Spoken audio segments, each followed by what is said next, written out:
Mi hija publicó un TikTok calificando a sus padres. A su padrastro le dio 10 de 10. A mí, su padre biológico, 1 de 10. Algunos hombres no merecen ser padres, escribió. El video alcanzó 30.000 visualizaciones. Le dejé un me gusta. Esta semana recuperé su auto, liquidé su fondo universitario y todos se enteraron que su padrastro vivía de la pensión alimenticia que yo pagaba. Todavía recuerdo el momento exacto en que mi teléfono vibró con la notificación. Era un domingo por la tarde. Estaba tomando un café después de un largo día reparando el techo de mi casa. Mi compadre Raúl me había enviado un mensaje con un enlace. Compa, ¿ya viste lo que publicó Valeria? Valeria, mi única hija, tenía 19 años.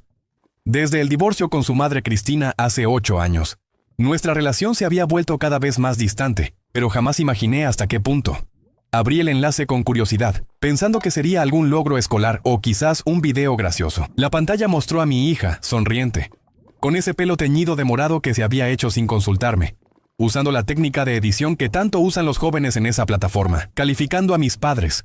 Decía el título. Mi corazón dio un vuelco, pero mantuve la calma. Roberto, mi padrastro, 10-10. Apareció primero, con una foto de ellos abrazados en algún parque de diversiones que yo había pagado. Siempre está para mí, me entiende, me apoya en todo y es el mejor padre que podría desear, decía el texto mientras sonaba una música alegre. Luego vino mi foto, una vieja donde salía serio en la graduación de la secundaria de Valeria. Mi padre biológico, 1-10. Y debajo, ausente, tacaño, solo sabe criticar. Algunos hombres no merecen ser padres. Sentí como si me hubieran golpeado en el estómago. 30.000 visualizaciones. Comentarios burlándose. Gente que no me conocía juzgándome como el villano de una historia que no entendían. Respiré profundo mientras el sudor frío bajaba por mi espalda. Por un momento pensé en llamarla inmediatamente. Gritarle.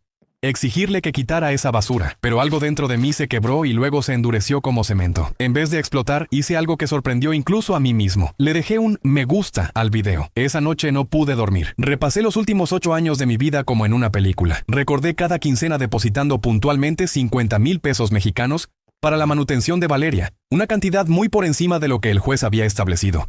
Recordé cada cumpleaños comprándole lo que pedía. El celular último modelo, la computadora para sus estudios, las vacaciones a Cancún. Recordé haberme negado a irme a trabajar a Estados Unidos para no alejarme más de ella, sacrificando una oportunidad que hubiera cambiado mi carrera. Y sobre todo, recordé las excusas de Cristina. Valeria no puede verte este fin de semana, tiene un proyecto escolar. Valeria está enferma, mejor venís la próxima semana. Valeria salió con sus amigas, se le olvidó que venías. Excusas que fui aceptando como un tonto, creyendo que mi hija realmente estaba ocupada y no que su madre la manipulaba. Roberto había entrado en sus vidas apenas 6 meses después de nuestro divorcio. Un tipo que siempre andaba bien vestido, pero que misteriosamente nunca parecía tener un trabajo estable. Al principio pensé, mientras trate bien a mi hija, está bien. Incluso me alegré de que Valeria tuviera una figura masculina presente diariamente. ¡Qué ingenuo fui! La mañana siguiente tomé una decisión. Llamé a mi abogado, don Felipe, un viejo amigo de mi padre que siempre me había aconsejado ser más firme con Cristina. Te lo dije, Alejandro, esa mujer te ha estado utilizando desde el divorcio. Me dijo cuando le conté sobre el video. ¿Qué quieres hacer? Quiero que investigues algo. Respondí con una calma que no sabía que tenía. Quiero saber exactamente en qué se gasta la pensión alimenticia que pago.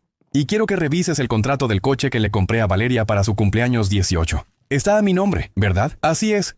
Técnicamente es tuyo, solo que se lo prestaste. Y el fideicomiso para su universidad. ¿Puedo modificarlo? Eres el único fideicomitente. Puedes hacer lo que quieras con ese dinero hasta que ella cumpla los requisitos estipulados. Sonreí por primera vez en 24 horas. Perfecto, tengo un plan. Mientras tanto, el video seguía acumulando visitas. Mis compañeros de trabajo lo habían visto. Mi familia extendida también. La madre de Cristina, mi ex suegra doña Guadalupe. Incluso tuvo el descaro de llamarme para decirme que quizás debería reflexionar sobre mi papel como padre. No respondí a ningún mensaje. No me defendí. No mostré mi dolor ni mi rabia. Solo esperé, paciente como un cazador. Mientras don Felipe reunía la información que necesitaba. 3 días después del video, recibí su llamada. Alejandro, tienes que venir a mi oficina. Lo que descubrimos es interesante. Esa tarde, con una carpeta llena de documentos en mi regazo, comprendí la magnitud del engaño. No solo me habían herido emocionalmente, me habían estado robando, a mí y al futuro de mi propia hija. Y así, exactamente una semana después de ese maldito TikTok, comencé mi respuesta. Una respuesta que ninguno de ellos vio venir. El despacho de don Felipe olía a libros viejos y café recién hecho. Sobre su escritorio de caoba, la carpeta azul parecía inocente, pero contenía toda la evidencia de la estafa que había estado sufriendo durante años. La pensión que has estado pagando, 50,000 pesos mensuales, no se ha utilizado principalmente para Valeria como deberías esperar. Me explicó mientras me mostraba extractos bancarios y recibos. Basándonos en nuestra investigación, aproximadamente el 60% ha estado cubriendo los gastos personales de Roberto y Cristina. 60%. Mi voz sonaba extrañamente tranquila incluso para mí mismo. Viajes a Europa que Valeria nunca visitó, un automóvil para Roberto, ropa de diseñador. Y lo más interesante, Roberto no ha tenido un empleo formal en los últimos 5 años. Su último trabajo registrado fue como vendedor en una tienda departamental, ganando apenas 15,000 pesos mensuales. Las piezas encajaban perfectamente. Las veces que había visitado su casa, las pocas veces que me permitieron entrar, siempre me había preguntado cómo podían permitirse ese estilo de vida. El reloj caro de Roberto, la remodelación de la cocina, las vacaciones anuales. Todo tenía sentido ahora. ¿Y Valeria? Pregunté con un nudo en la garganta. Ella sabe. Don Felipe se acomodó los lentes y suspiró. Basándonos en los mensajes de texto que pudimos recuperar legalmente, parece que Cristina y Roberto han construido toda una narrativa en su contra. Le han dicho a Valeria que usted tiene otro hijo en secreto al que mantiene, que realmente no quiso la custodia compartida, y que incluso ha intentado reducir la pensión varias veces. Sentí que la habitación daba vueltas. Nada de eso es cierto, lo sé. También encontramos algo más. La Universidad de Valeria. Está becada casi en su totalidad. La beca deportiva que ganó por voleibol cubre el 80% de su colegiatura. ¿Qué? Pero yo envío dinero adicional cada semestre para su universidad, que va directamente a la cuenta conjunta de Cristina y Roberto. Ni un peso llega a Valeria o a la institución educativa. Me levanté y caminé hacia la ventana. Afuera, la vida seguía. Gente apurada con sus preocupaciones, ajena a cómo mi mundo se estaba despedazando y reconstruyendo simultáneamente. ¿Sabes lo que más me duele, Felipe? No es el dinero. Es que mi hija realmente cree que soy un mal padre. Han envenenado su mente durante años. ¿Qué quieres hacer, Alejandro? Respiré profundo. Implementar el plan, paso por paso. El primer paso fue el automóvil. Ese Volkswagen Jetta blanco que le había regalado a Valeria para su cumpleaños 18, con la condición de que mantuviera buenas calificaciones. El coche estaba a mi nombre. Técnicamente era mío y ella lo sabía. El miércoles siguiente, mientras Valeria estaba en clases, llegué con una grúa a la universidad. Tenía todos los documentos necesarios. Título de propiedad, identificación, la orden de recuperación. El guardia de seguridad revisó todo y me permitió proceder. Observé cómo subían el coche a la plataforma de la grúa. Varios estudiantes miraban curiosos. Me pregunté si alguno reconocería el auto de Valeria, si habría más videos burlándose de mí después de esto. Ya no me importaba. Apenas habían pasado 2 horas cuando mi teléfono explotó con llamadas y mensajes. Primero Valeria, luego Cristina, después Roberto, incluso doña Guadalupe. No contesté ninguno. Les envié un simple mensaje: consulten con mi abogado. Esa noche, mientras cenaba solo en mi departamento, recibí un correo electrónico de Valeria. Era la primera comunicación directa que teníamos en semanas. ¿Cómo pudiste hacerme esto? ¿Te das cuenta que ahora no tengo cómo llegar a la universidad? ¿Es tu venganza por el video? Eres exactamente el tipo de persona que dije que eras. Releí el mensaje varias veces. No había una pizca de reflexión o autocrítica, solo indignación por las consecuencias de sus propias acciones. Por primera vez vi claramente lo que Cristina había logrado: convertir a mi hija en alguien que esperaba todo sin dar nada a cambio. El segundo paso fue el fideicomiso universitario. Había estado depositando 300,000 pesos anuales desde que Valeria tenía 10 años. Una pequeña fortuna acumulada para garantizar su educación, y quizás un posgrado en el extranjero si así lo deseaba. El jueves por la mañana firmé los papeles para liquidarlo. El dinero fue transferido a una nueva cuenta a mi nombre. No lo gastaría. Solo quería demostrar un punto. Para el viernes, la situación había escalado. Cristina había publicado en Facebook una larga diatriba sobre cómo yo estaba castigando a una inocente por un simple video adolescente. Roberto, sorprendentemente, mantenía silencio en redes sociales, aunque supe por amigos comunes que estaba furioso. Pero el golpe maestro, el tercer paso de mi plan, ocurrió ese mismo viernes por la noche. Don Felipe había preparado un informe detallado sobre el uso indebido de la pensión alimenticia, con pruebas contundentes de cómo Roberto llevaba años viviendo de mi dinero. Lo envió por error al grupo de WhatsApp de los padres de la Universidad de Valeria, donde estaban Cristina, Roberto y unas 30 personas más. Disculpen el error. Este documento confidencial debía enviarse únicamente al señor Alejandro Mendoza para su caso de malversación de pensión alimenticia. El caos fue inmediato. En cuestión de minutos, todos los que conocían a Cristina y Roberto estaban leyendo cómo ese hombre que se presentaba como un exitoso consultor de negocios no había tenido un empleo real en 5 años. Cómo vivían de mi dinero mientras me pintaban como un padre ausente y tacaño. A la medianoche mi timbre sonó insistentemente. Miré por la mirilla. Era Valeria. Tenía los ojos hinchados y enrojecidos. Por un momento, mi corazón de padre quiso abrir inmediatamente, abrazarla, decirle que todo estaría bien. Pero luego recordé su video, sus palabras, esos 1 de 10 que habían destrozado 8 años de sacrificios silenciosos. Respiré profundo y abrí la puerta, manteniendo mi expresión neutral. «Tenemos que hablar», dijo ella con voz quebrada. «Sí». Respondí haciéndome a un lado para dejarla entrar. Definitivamente tenemos que hablar. Valeria entró a mi departamento como si fuera territorio enemigo, mirando a su alrededor con cautela. Era extraño verla allí. La última vez que había visitado mi hogar había sido hace más de un año, para pedirme dinero para un viaje escolar que, ahora sabía, nunca existió. ¿Quieres algo de tomar?, le pregunté con una calma que no sentía. No estoy aquí para socializar, respondió cortante, aunque pude notar que intentaba contener las lágrimas. ¿Por qué me estás haciendo esto? ¿Sabes lo humillada que me siento? Todos en la universidad están hablando de nosotros. Me senté en el sillón frente a ella, observándola. Mi hija, mi sangre, pero en muchos sentidos, una desconocida moldeada por años de manipulación. Vestía ropa cara. Tenía un reloj que costaba más que mi primer auto, y su indignación parecía genuina. Realmente creía ser la víctima en esta situación. Humillación, repetí lentamente. Es interesante que menciones esa palabra. ¿Sabes qué se siente ver un video de tu única hija calificándote como un fracaso de padre frente a 30,000 desconocidos? Era solo un video, un estúpido TikTok. Todo el mundo hace esas cosas. No. Todo el mundo no humilla públicamente a las personas que los mantienen. Su rostro se transformó con sorpresa y luego indignación. ¿Mantenerme? Roberto me mantiene.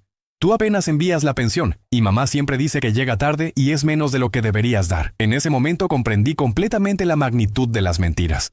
No era solo que Cristina y Roberto me hubieran robado. Habían construido toda una realidad alternativa para Valeria. Tengo algo que mostrarte, dije, alcanzando la carpeta que don Felipe me había preparado. Saqué los documentos uno por uno, colocándolos sobre la mesa de centro. Estos son los recibos de transferencia de los últimos 5 años, 50,000 pesos mensuales, depositados puntualmente el día 3 de cada mes, más del doble de lo que el juez determinó. Valeria miró los papeles con desconfianza. Esto, continué mostrando otro documento, es tu beca universitaria, que cubre el 80% de tu colegiatura. Sin embargo, yo envío el monto completo cada semestre a tu madre. ¿A dónde crees que va ese dinero? Mamá me dijo que tú nunca quisiste pagar mi universidad, que ella y Roberto han tenido que sacrificarse. ¿Y crees que Roberto se sacrifica mucho con su trabajo? ¿Sabes cuál es su trabajo, Valeria? Ella dudó. Es consultor de negocios. Negué con la cabeza y le mostré otro documento. Roberto no ha tenido un empleo formal desde hace 5 años. Lo último que hizo fue vender electrodomésticos por 15,000 pesos al mes. ¿De dónde crees que sale el dinero para sus trajes, sus relojes, sus viajes? Vi cómo su rostro comenzaba a cambiar. La duda instalándose lentamente, pero aún se resistía. Estás mintiendo. Intentas poner a mamá en mi contra. ¿Recuerdas ese viaje a Madrid del año pasado, cuando te quedaste con tu tía Sofía porque tenías exámenes finales? Tengo las fotos de Instagram de tu madre y Roberto en España, hospedados en un hotel de 5 estrellas. Pagado con mi dinero. El dinero que debía ser para ti. Valeria se levantó abruptamente. No puedo escuchar esto. Estás distorsionando todo. Siéntate, dije con firmeza. Aún no he terminado. Para mi sorpresa, obedeció. Quizás impactada por mi tono autoritario que rara vez había usado con ella. ¿Sabes por qué recuperé tu auto? Porque era mío. Lo compré para ti con la condición de que mantuvieras buenas calificaciones y me tuvieras un mínimo de respeto. Ninguna de esas condiciones se ha cumplido. ¿El fideicomiso universitario? Era un regalo, no una obligación. Te lo gané con años de trabajo extra, horas que podría haber pasado contigo si tu madre no hubiera bloqueado sistemáticamente mis visitas. Ella nunca hizo eso, protestó Valeria, pero su voz sonaba menos segura. ¿No? ¿Recuerdas tu cumpleaños número 15? Reservé mesa en ese restaurante que tanto te gustaba. Llegué con tu regalo. Tu madre me dijo que habías salido con amigos, que se te olvidó nuestra cita. Tengo los mensajes donde te pregunté después y dijiste que nadie te avisó de mis planes. Valeria bajó la mirada. No recuerdo eso. Tengo decenas de ejemplos similares. ¿Quieres verlos?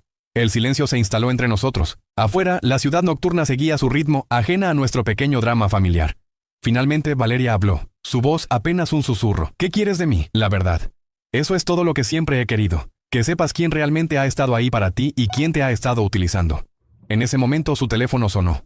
Era Cristina. Valeria dudó mirándome. Adelante, contesta. Ponla en altavoz. Con manos temblorosas, Valeria aceptó la llamada y activó el altavoz.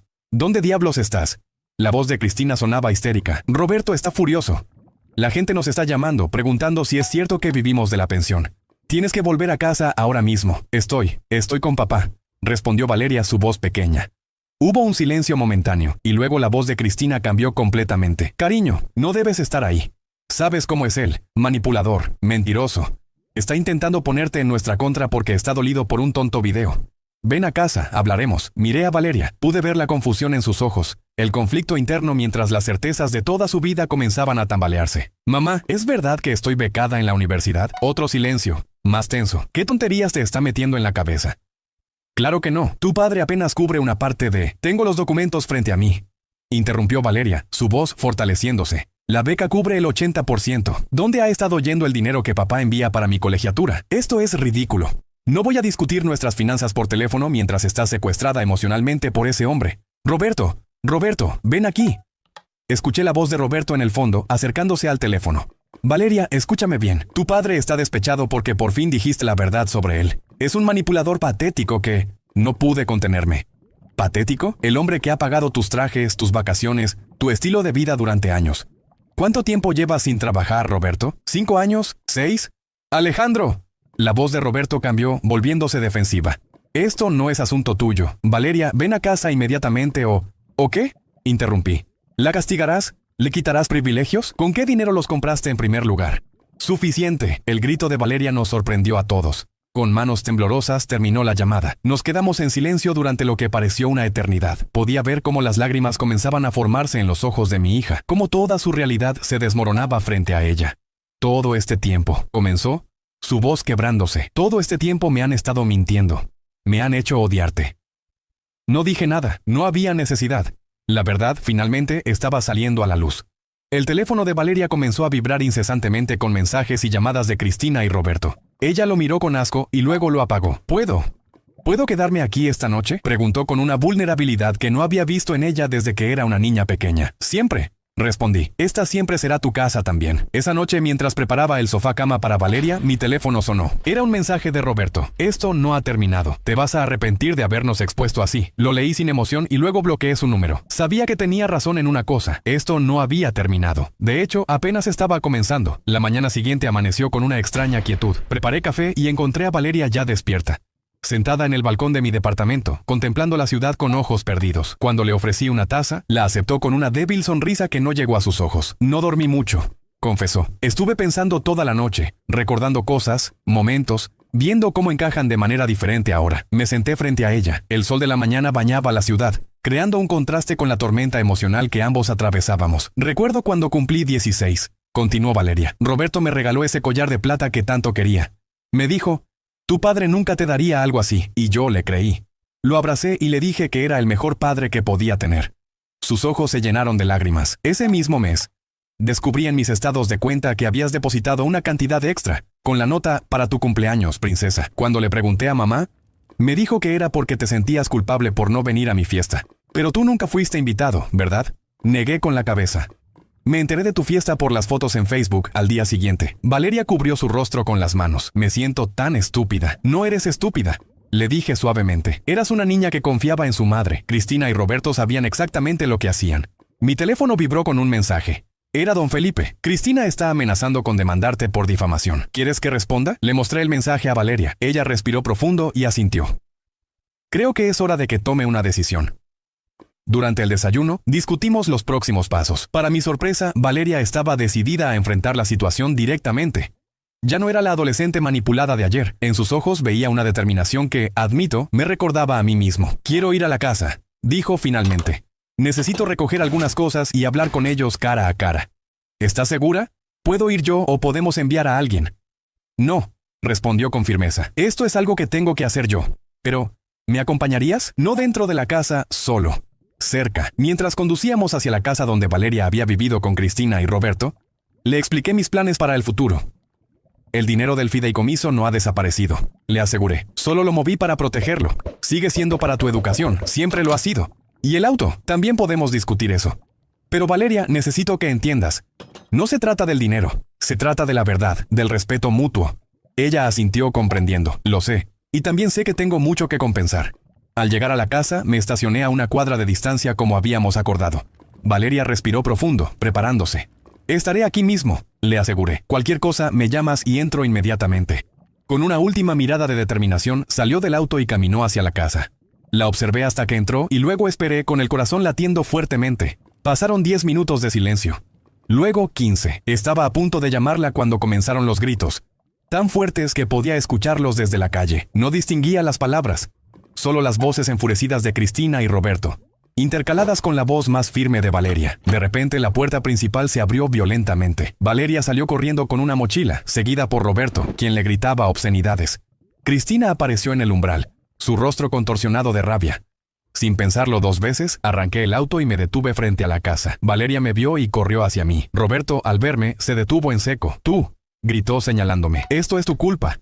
Has envenenado a mi hija contra nosotros». «¿Tu hija?», respondí con calma mientras Valeria subía al auto. «Es interesante cómo te apropias de mi hija cuando te conviene, pero vives de mi dinero en secreto». Roberto avanzó amenazante hacia el auto.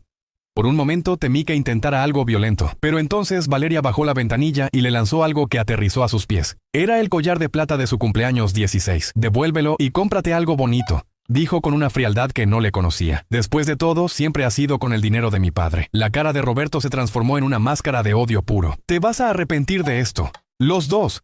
Hablaré con todos. Les diré qué tipo de padre eres realmente». Sonreí, encendiendo el motor. «Por favor, hazlo. Asegúrate de explicarles también cómo has vivido estos años. Estoy seguro de que a la agencia tributaria le encantará saberlo». Eso lo detuvo en seco. El miedo cruzó su rostro cuando comprendió las implicaciones. No solo estaba expuesto socialmente, ahora también enfrentaba posibles consecuencias legales. Mientras nos alejábamos, Valeria finalmente se derrumbó, sollozando incontrolablemente. La dejé llorar, sabiendo que era un llanto necesario, de liberación. Les dije todo. Me contó entre lágrimas cuando finalmente pudo hablar. Les mostré los documentos que me diste. Les pregunté por qué me habían mentido todos estos años. Al principio intentaron negarlo, luego culparte. Cuando eso no funcionó, Roberto me dijo que debería estar agradecida por todo lo que han hecho por mí, que sin ellos yo sería una don nadie como tú. Apretó los puños con rabia. Me dijo que si me iba contigo podía olvidarme de ellos para siempre, que ya no sería su hija. ¿Puedes creerlo? Condicionando su amor. Como si alguna vez hubiera sido real. Cuando llegamos a mi departamento, Valeria tomó una decisión que me sorprendió. Quería hacer un video, no de venganza, aclaró, sino de verdad. La gente necesita saber lo que realmente pasó, insistió. No para humillarlos como ellos hicieron conmigo, sino para que la verdad salga a la luz. Esa tarde, con una compostura admirable, Valeria grabó un nuevo video. Con sencillez y honestidad, explicó cómo había sido manipulada para creer mentiras sobre mí. Cómo descubrió que Roberto vivía de mi pensión alimenticia y cómo su madre había participado activamente en el engaño. Hace unos días califiqué a mi padrastro con 10 y a mi padre biológico con 1, dijo mirando directamente a la cámara. Hoy quiero disculparme públicamente con mi verdadero padre, quien ha estado ahí para mí mucho más de lo que nunca supe, y exponer la verdad sobre quienes me manipularon para odiarlo. No mencionó específicamente el dinero del fideicomiso ni el auto, centrándose en la manipulación emocional y las mentiras. Cuando terminó la grabación, me miró con nerviosismo. ¿Crees que debo publicarlo? Es tu decisión, le respondí. Pero creo que hay una gran diferencia entre tu primer video y este. Aquel buscaba humillar, este busca la verdad. Asintió y tras una profunda respiración presionó «Publicar».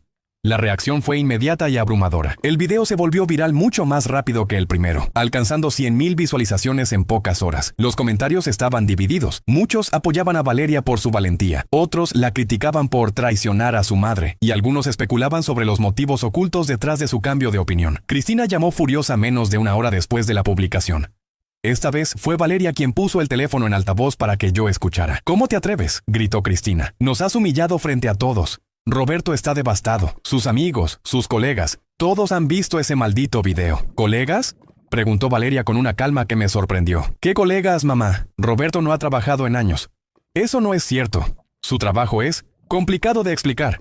«No, no lo es. Su trabajo ha sido vivir de la pensión que mi padre pagaba para mí. Y tú lo permitiste, lo facilitaste». «No tienes idea de lo que estás hablando. Tu padre te está manipulando». «Tengo los documentos, mamá. Tengo pruebas. ¿Quieres que las publique también?». «Porque puedo hacerlo». El silencio al otro lado de la línea fue revelador. «Valeria», la voz de Cristina cambió, volviéndose suplicante. «Somos tu familia. Hemos estado contigo todos los días. Tu padre apenas aparecía en tu vida. Porque ustedes se aseguraron de eso», respondió Valeria. Las lágrimas corriendo por sus mejillas, pero su voz firme. «Me dijeron que él no quería verme, que cancelaba nuestras visitas, que no le importaba». Todo era mentira. Las cosas no son tan simples como crees, cariño. Los adultos tenemos arreglos complicados. ¿Arreglos complicados? ¿Así llamas a robar el dinero destinado a mi educación? ¿A mentirle a tu propia hija? Cristina comenzó a llorar, pero incluso yo podía notar la falsedad en su llanto. Era el mismo tono que había usado conmigo cuando quería manipularme durante nuestro matrimonio. «Por favor, baja ese video», suplicó. «Podemos hablar, resolver esto en familia». «Ya tomé mi decisión», respondió Valeria. «El video se queda. Y no me busques por un tiempo. Necesito espacio». Cuando colgó, me miró con una mezcla de tristeza y determinación. «¿Hice lo correcto? No puedo responder eso por ti», le dije honestamente. pero hiciste lo que creías necesario, y eso requiere valor. Esa noche, mientras Valeria dormía en la habitación de invitados que ahora sería suya, recibí un mensaje de texto de un número desconocido. Era Roberto. Has ganado esta batalla, pero esto no terminará bien para ti. Nadie me humilla así y sale impune. Mostré el mensaje a don Felipe a la mañana siguiente. Su consejo fue claro: documentar todo y solicitar una orden de restricción preventiva. También recomendó iniciar un proceso legal para recuperar parte del dinero mal utilizado de la pensión alimenticia. No quiero el dinero de vuelta, le dije. Solo quiero que dejen a Valeria en paz. Entiendo, respondió don Felipe. Pero a veces la única manera de hacer que personas como Roberto y Cristina entiendan es golpeándolos donde más les duele: su bolsillo. Además, ese dinero era para Valeria. Deberías recuperarlo para su futuro. Valeria estaba de acuerdo. Quiero que paguen no solo por mí, sino por todos estos años que te hicieron parecer el villano cuando eras tú quien nos mantenía a todos. Y así, una semana después de que comenzara todo con aquel TikTok humillante, nos encontrábamos en la oficina de don Felipe, iniciando acciones legales formales contra Cristina y Roberto por uso fraudulento de la pensión alimenticia, alienación parental y difamación. La vida había dado un giro completo. Mi hija, que una semana atrás me había calificado como 1 de 10 frente a miles de desconocidos, ahora estaba sentada a mi lado, determinada a corregir años de injusticia. Mientras salíamos de la oficina de don Felipe, Valeria se detuvo y me miró con seriedad. Papá, sé que un "lo siento" no es suficiente, pero quiero que sepas que voy a dedicar mucho tiempo a compensarte por todos estos años y a conocerte realmente, sin los filtros que ellos pusieron. La abracé con fuerza, sintiendo que recuperaba una parte de mi vida que creía perdida para siempre. Ya lo estás haciendo, le aseguré. Cada día que eliges la verdad, ya lo estás haciendo. Los días siguientes fueron un torbellino de emociones y ajustes. Valeria y yo establecimos una rutina incómoda pero necesaria, redescubriéndonos mutuamente después de años de distanciamiento forzado. Decidimos que se quedaría en mi departamento mientras organizábamos el resto de su semestre en la universidad. Afortunadamente, su beca deportiva no se vería afectada por el escándalo familiar. El video de retractación de Valeria siguió acumulando visualizaciones y comentarios. Algunos de sus amigos la apoyaron. Otros, influenciados por años de narrativas negativas sobre mí, la acusaron de traicionar a su madre por dinero. Estas acusaciones le dolían profundamente. Lo más triste, me confesó una noche mientras cenábamos, es que algunos de mis amigos más cercanos ni siquiera quieren escuchar mi versión. Ya decidieron que soy la mala de la historia. Te sorprendería saber cuántas personas han pasado por situaciones similares, le respondí. La manipulación parental es más común de lo que crees. Con el tiempo, quienes realmente te valoran verán la verdad. Una tarde, mientras ayudaba a Valeria a organizar las pocas pertenencias que había traído de casa de su madre, encontró una caja de fotografías antiguas. Entre ellas había varias de nosotros tres, Cristina, Valeria y yo, cuando éramos una familia aparentemente feliz. Casi no recuerdo esta época, dijo Valeria, mirando una foto donde la sostenía en brazos frente a un pastel de cumpleaños. Ella tendría unos 3 años. Mamá siempre decía que eras frío y distante, incluso cuando estábamos casados. Tu madre y yo teníamos problemas, es cierto, admití. Pero nunca fui indiferente contigo. Eres lo mejor que me ha pasado. Valeria siguió revisando las fotos hasta que encontró una que la hizo detenerse. ¿Qué es esto? Era una foto de una ecografía con mi letra en el reverso. Mi princesa, 5 meses de embarazo. Tu madre tuvo complicaciones durante el embarazo, le expliqué. Los médicos nos advirtieron que podría ser peligroso. Yo quería que abortara para proteger su vida, pero ella insistió en seguir adelante. Fue la decisión más valiente que le he visto tomar. Durante meses viví con el miedo de perderlas a ambas. Valeria me miró con nuevos ojos. Ella siempre dijo que tú no querías tenerme, que te molestaba su embarazo. Negué con la cabeza, dolido pero no sorprendido. Otra distorsión más. No quería perder a tu madre y me aterraba la idea de criarte solo si algo le pasaba. Pero desde el momento en que supe de tu existencia, te amé. Momentos como ese fueron construyendo puentes entre nosotros, derribando años de mentiras y manipulación. El 4.º día después de la publicación del segundo video, recibimos la primera notificación legal. Cristina demandaba la custodia de Valeria, alegando que yo la había secuestrado emocionalmente y manipulado para volverla contra su madre. Valeria, que ya tenía 19 años, se rió amargamente al leer la demanda. ¿Se da cuenta que soy legalmente adulta? No puede exigir mi custodia. Don Felipe nos tranquilizó explicando que la demanda no tenía fundamento legal, pero nos advirtió que era solo el primer movimiento en lo que probablemente sería una larga batalla. No se equivocó. Al día siguiente, Roberto presentó una denuncia por difamación, exigiendo una compensación de 2 millones de pesos por daños irreparables a su reputación profesional y personal. ¿Qué reputación profesional?, se burló Valeria cuando se lo conté. No ha trabajado en años, pero a pesar de su aparente fortaleza, podía ver que el estrés la estaba afectando. Sus notas comenzaron a resentirse, y algunas noches la escuchaba llorar en su habitación. Esta guerra legal y emocional estaba cobrando su precio. Una semana después del segundo video, cuando parecía que las cosas no podían complicarse más, recibí una llamada de la Universidad de Valeria. Era el director del departamento de deportes. Señor Mendoza, tenemos un problema con la beca de su hija. Me explicó con evidente incomodidad. Hemos recibido quejas formales alegando que Valeria no califica para ayuda financiera debido a sus circunstancias económicas reales. ¿Quejas? ¿De quién? No puedo revelar esa información, pero le sugiero que se reúna con el comité de becas lo antes posible. No necesité que me dijera quién estaba detrás de esto. Cristina y Roberto habían encontrado otra manera de atacarnos.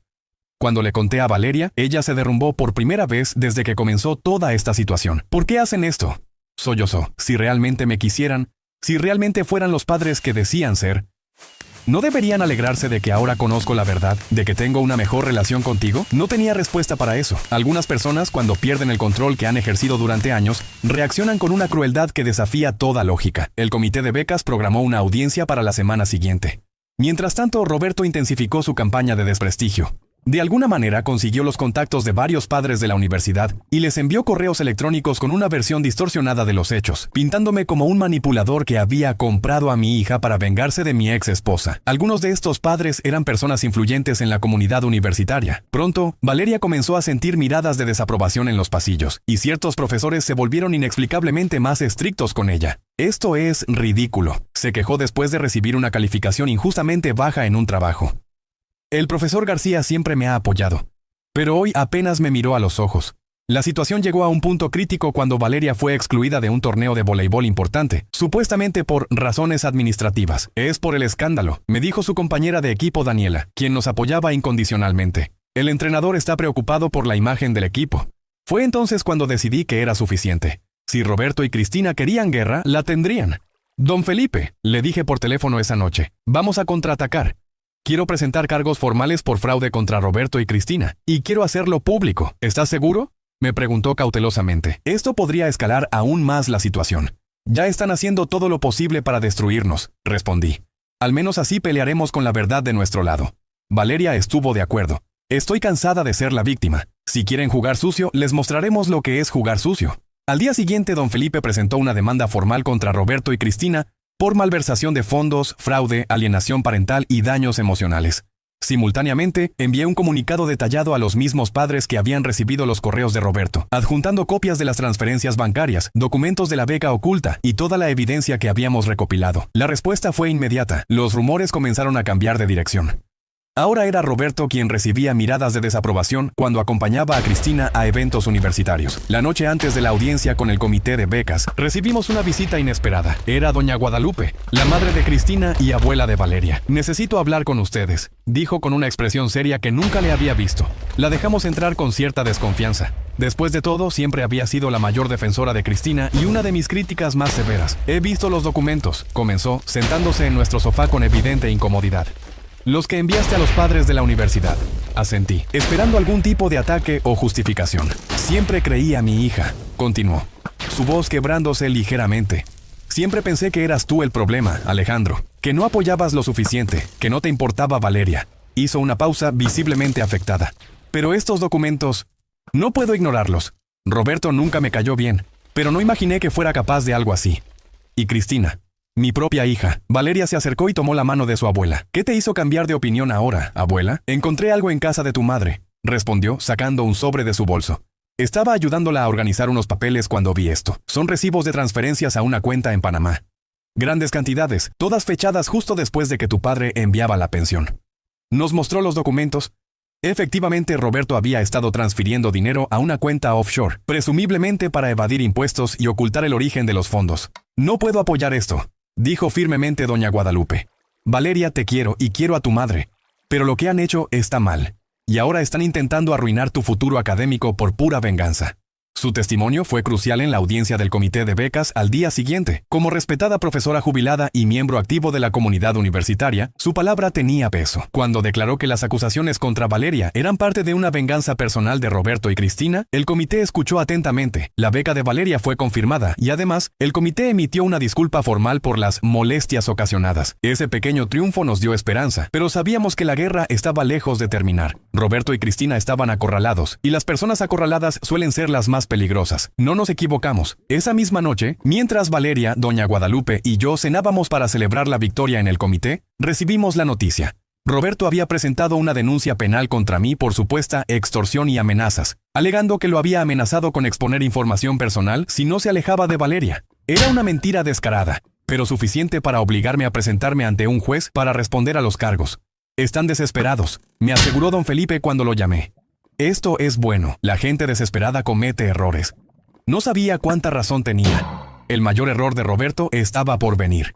Y cambiaría el curso de toda esta batalla de una manera que ninguno de nosotros podía imaginar. La audiencia preliminar por la denuncia de extorsión estaba programada para un lunes por la mañana. Don Felipe me aseguró que era una acusación sin fundamento que sería desestimada fácilmente. Pero aún así, la tensión era palpable mientras nos preparábamos para enfrentar a Roberto y Cristina en el juzgado. Lo que no esperábamos era que, la noche anterior, Roberto cometiera el error que don Felipe había predicho. Valeria recibió un mensaje de texto a las 11:30 de la noche. Necesitamos hablar. Solo tú y yo. Sin abogados, sin tu padre, te espero mañana a las 8 en la cafetería frente al juzgado. Es tu última oportunidad de arreglar esto antes de que todos salgamos perjudicados. El mensaje era de Roberto, pero estaba enviado desde el teléfono de Cristina. Valeria me lo mostró inmediatamente. Es obviamente una trampa, comenté. Quiere manipularte o posiblemente obtenerte una declaración que pueda usar contra nosotros. Valeria asintió, pero después de pensarlo un momento, una idea brilló en sus ojos. ¿Y si voy pero grabando todo? Don Felipe, a quien llamamos de inmediato, nos aconsejó precaución. En México, grabar a alguien sin su consentimiento puede ser problemático legalmente, pero si están en un lugar público y él inicia una conversación sobre temas ilegales, podría funcionar. Completé. Pero es arriesgado. Quiero hacerlo, insistió Valeria. Estoy cansada de ser su víctima.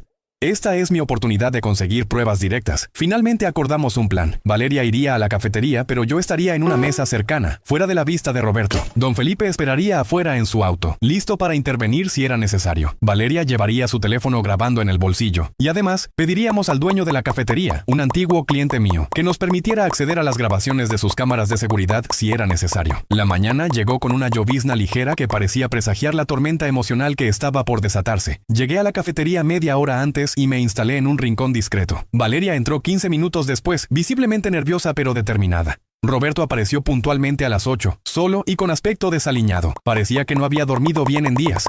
Se sentó frente a Valeria sin notar mi presencia al otro lado del local.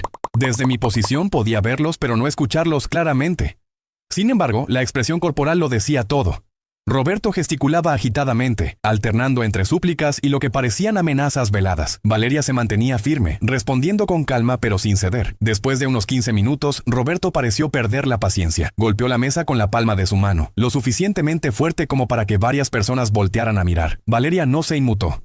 Finalmente, Roberto se inclinó hacia adelante y dijo algo que hizo que Valeria abriera mucho los ojos. Ella sacó su teléfono, presionó algunos botones y lo colocó sobre la mesa como confirmando algo. Roberto palideció visiblemente. Valeria se levantó, recogió su teléfono y caminó directamente hacia mí. Roberto la siguió con la mirada, y fue entonces cuando me vio. Su rostro pasó del shock al odio en un instante. Tengo todo lo que necesitamos, me dijo Valeria con una mezcla de triunfo y disgusto. Vámonos de aquí. Roberto se levantó para seguirnos, pero el dueño de la cafetería, que había estado al tanto de la situación, se interpuso sutilmente en su camino, dándonos tiempo para salir y reunirnos con don Felipe.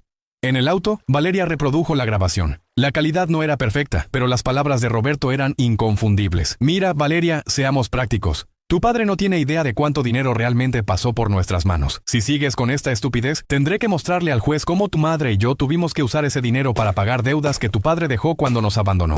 Eso es mentira, respondió Valeria en la grabación. Tenemos los extractos bancarios. Los extractos muestran lo que nosotros quisimos que mostraran. La voz de Roberto sonaba arrogante. Tu padre no es el único que sabe mover dinero. ¿Crees que esos 50,000 pesos mensuales eran todo? Había mucho más que él nunca supo. ¿Estás admitiendo que robaron más dinero del que pensábamos? Hubo una pausa tensa. No seas dramática. No robamos nada. Simplemente administramos los recursos de la familia. Y ahora tú, con tu estúpido video, has puesto en riesgo todo. ¿Tienes idea de los problemas fiscales que podríamos enfrentar? Por evasión de impuestos. Entre otras cosas. Escucha, si retiras los videos, si vuelves a casa y le dices a tu padre que todo fue un malentendido, puedo asegurarme de que tengas todo lo que necesitas. La universidad, un auto nuevo, lo que quieras. ¿Con qué dinero, Roberto? ¿Con el que le robaste a mi padre o con el que escondiste en Panamá? Eso pareció sorprenderlo. ¿Quién te habló de Panamá? Mi abuela encontró los recibos. Se escuchó una maldición ahogada. Esa vieja entrometida. Mira, Valeria, esto es muy simple. O estás con nosotros o contra nosotros. Si estás contra nosotros, te aseguro que tu padre y tú lo lamentarán. Tengo contactos, personas que pueden hacer que sus vidas sean muy difíciles. ¿Me estás amenazando? Te estoy ofreciendo una salida, última oportunidad. Fue entonces cuando Valeria activó la grabación de pantalla en su teléfono, mostrándole que había estado grabando todo. Don Felipe escuchó la grabación con una sonrisa creciente. Esto es exactamente lo que necesitábamos. Confesó evasión fiscal, admitió haber malversado fondos e incluso hizo amenazas directas. Y lo mejor de todo, lo hizo justo antes de una audiencia donde nos acusa a nosotros de extorsión. La audiencia de esa mañana tomó un giro inesperado. Cuando el juez pidió a Roberto que presentara sus alegaciones, don Felipe solicitó reproducir una grabación relevante para el caso. A pesar de las objeciones del abogado de Roberto, el juez accedió a escucharla en privado. 20 minutos después, el juez regresó a la sala con una expresión severa. No solo desestimó la denuncia de extorsión contra mí, sino que ordenó una investigación inmediata sobre Roberto, por posible fraude fiscal, malversación de fondos y amenazas. Roberto salió del juzgado esposado y escoltado por 2 policías. Cristina, que había llegado tarde a la audiencia, observó la escena con incredulidad antes de lanzarse contra Valeria gritando que era una traidora. Los guardias tuvieron que contenerla. En las semanas siguientes, el caso dio un vuelco completo. De acusados pasamos a acusadores. La investigación sobre las finanzas de Roberto y Cristina reveló mucho más de lo que habíamos imaginado. Habían estado desviando no solo la pensión alimenticia, sino también fondos de pequeños inversores a quienes Roberto había prometido rendimientos extraordinarios en negocios inexistentes. La cuenta en Panamá resultó contener más de 5 millones de pesos, dinero que Roberto no podía justificar legalmente. Además, se descubrió que había falsificado documentos para obtener préstamos bancarios, usando mi nombre durante los primeros años después del divorcio. Cristina intentó distanciarse de las actividades de Roberto, alegando que ella también había sido engañada, pero los registros bancarios mostraban claramente su complicidad. Ambos enfrentaban ahora múltiples cargos que podrían resultar en penas de prisión. 6 meses después de aquel TikTok que había iniciado todo, nuestra vida había cambiado radicalmente. Valeria vivía permanentemente conmigo. Había recuperado su beca deportiva y, lo más importante, estábamos reconstruyendo nuestra relación padre-hija día a día. Roberto fue sentenciado a 4 años de prisión por fraude fiscal y estafa. Cristina recibió una sentencia suspendida de 2 años, pero perdió su trabajo como administradora en una escuela privada cuando el caso se hizo público. El fideicomiso universitario de Valeria fue reinstaurado, e incluso pudimos recuperar parte del dinero desviado, aunque la mayoría ya había sido gastado en el lujoso estilo de vida que Roberto y Cristina habían mantenido durante años. En cuanto al auto, decidí comprarlo de nuevo para Valeria como regalo por su 20º cumpleaños, pero con una condición diferente esta vez, que nunca olvidara el valor de la verdad y la importancia de cuestionar las narrativas que otros construyen por nosotros. Un año después del incidente, Valeria me pidió que la acompañara a grabar un último video sobre el tema. En él explicó todo lo sucedido, desde el TikTok inicial hasta las sentencias judiciales, pero esta vez enfocándose en las lecciones aprendidas. Mi padrastro, a quien una vez califiqué con 10 de 10, ahora está en prisión por robar el dinero que mi verdadero padre enviaba para mí, dijo mirando a la cámara. Y mi padre, a quien injustamente califiqué con 1 de 10, ha demostrado ser la persona más honesta y amorosa en mi vida, incluso cuando yo no lo merecía. Hizo una pausa significativa antes de continuar. No hago este video para humillar a nadie, sino para recordarles que cuestionen siempre lo que les dicen, especialmente si les piden que odien a alguien. A veces, las personas que más nos dicen que nos aman son quienes más nos manipulan. El video se volvió viral, alcanzando más de 1 millón de visualizaciones en pocas semanas. Recibimos cientos de mensajes de personas que habían pasado por situaciones similares, padres alienados de sus hijos, hijos que descubrieron manipulaciones, familias destruidas por mentiras. Doña Guadalupe, quien sorprendentemente se convirtió en nuestra aliada más firme, ahora pasa los domingos con nosotros. Ha reconocido públicamente los errores de su hija y ha pedido perdón por haber participado, aunque fuera indirectamente, en la campaña de desprestigio contra mí. Cristina, por su parte, ha intentado varias veces reconciliarse con Valeria, pero mi hija ha establecido límites claros. Puede tener una relación con su madre, pero no tolerará más manipulaciones ni mentiras. En cuanto a mí, he aprendido que a veces la justicia llega de las maneras más inesperadas. Un simple TikTok destinado a humillarme terminó siendo el catalizador que expuso años de engaños y me devolvió a mi hija. Hoy, cuando Valeria me pregunta por qué no luché más duro contra las manipulaciones de Cristina en el pasado, le respondo con honestidad, porque creí que tener un padre y una madre en aparente armonía, aunque fuera falsa, era mejor para ti que una guerra abierta. Me equivoqué, y lo siento. Debí haber luchado por la verdad desde el principio. Ella siempre responde con un abrazo y las mismas palabras. Nunca es tarde para la verdad, papá. Nunca es tarde. Y tiene razón. Algunas batallas tardan años en ganarse. Pero cuando la verdad finalmente sale a la luz, hace que cada momento de sufrimiento haya valido la pena.